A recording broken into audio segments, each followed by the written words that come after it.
Police अधीक्षक बीच में आदरणीय श्री देव सिंह जी कृपया पुलिस पर आए। उनका बेटा भी इंतजार कर रहे हैं।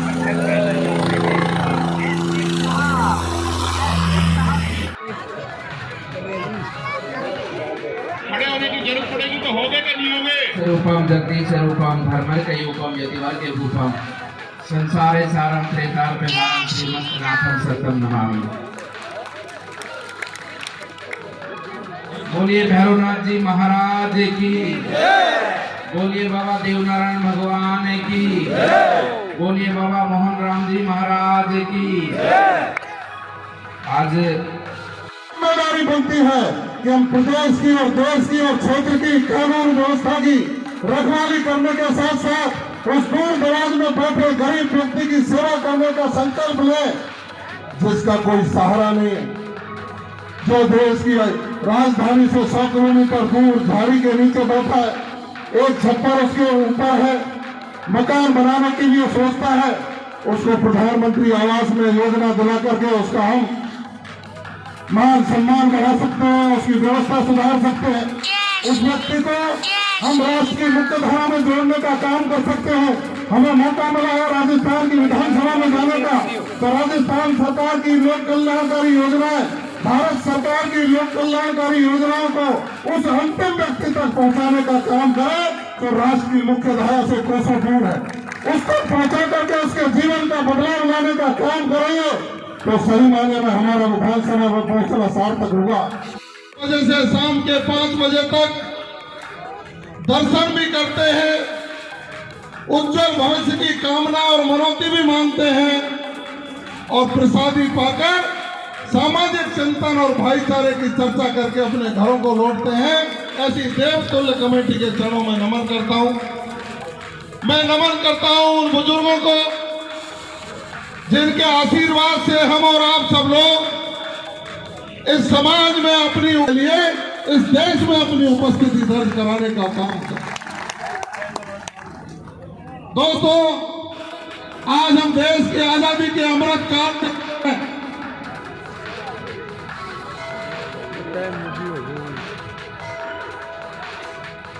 अभी तो शुरुआत है,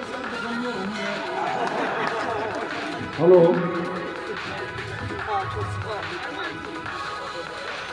दोस्तों, मैं इस मौके पर कहना चाहूंगा कि हम सब लोग जिस तरह से राजनीतिक क्षेत्र में रहकर के सामाजिक विकास की चिंता करते हैं, निश्चित रूप से हमारी भूमिका अलग हो सकती है, अतुल भाई की भूमिका अलग हो सकती है, विजय जी की भूमिका अलग हो सकती है, लेकिन उन भूमिकाओं का जो उद्देश्य है वो एक ही उद्देश्य है कि आप आगे बढ़िए, पढ़िए और आगे बढ़िए और आपके सम्मान की वजह से खड़ा है। और मेरी कोई महत्वाकांक्षा भी ऐसे राजनीतिक नहीं है, लेकिन मेरी जिम्मेदारी ये बनती है कि आपको एकता के सूत्र में बांधा जाए। और जब आज चर्चा की, व्यक्ति लोकतंत्र में वो बड़ा बनता है जो जातियों को जोड़कर चलता है। और ये ध्यान रखना, ये बात जोर देना, जो आपसे ताकतवर है, चाहे वो पद और ओहदे में हो, चाहे देश की आजादी से पहले, चाहे देश की आजादी के बाद, जिन्होंने चीजें पाई, हासिल की, कब्जा की या हत्या की, वो आपकी जिंदाबाद कभी नहीं बोलेंगे। अगर जिंदाबाद कोई बोल सकता है, ताकत आपको कोई दे सकता है, तो वो कमजोर शख्स दे सकता है। इसलिए ध्यान रखना है बात, सम्मान सबका करना, लेकिन अगर कभी गरीब की बात आए, कभी शोषित और वंचित की बात आए, कभी कमजोर की बात आए, तो उसको अपने गले लगा कर देखना, वो पूरी जिंदगी ताजिंदगी आपके साथ जुड़ जाएगा। अभी पटेल जी कम वोटों से चुनाव जीते हैं, लेकिन मेरी उम्र कम है, मैं 2 बार हारा, तीसरी बार में जीता। 26 साल की उम्र में पहला चुनाव का टिकट पा लिया था, लेकिन मैंने तब से अब तक ये देखा कि जब आप अपने क्षेत्र के लोगों से प्यार करते हो, मोहब्बत करते हो, नजदीकी बनाते हो, गरीब की सेवा करते हो, उसके नजदीक पहुंचते हो, तो की बार कम से जीते हैं, अगली बार हजारों हजार से जीत कर आएंगे, मेरा वादा आपसे है। तो इसलिए सभी इकट्ठे रहिए और जोड़िए जातियों को।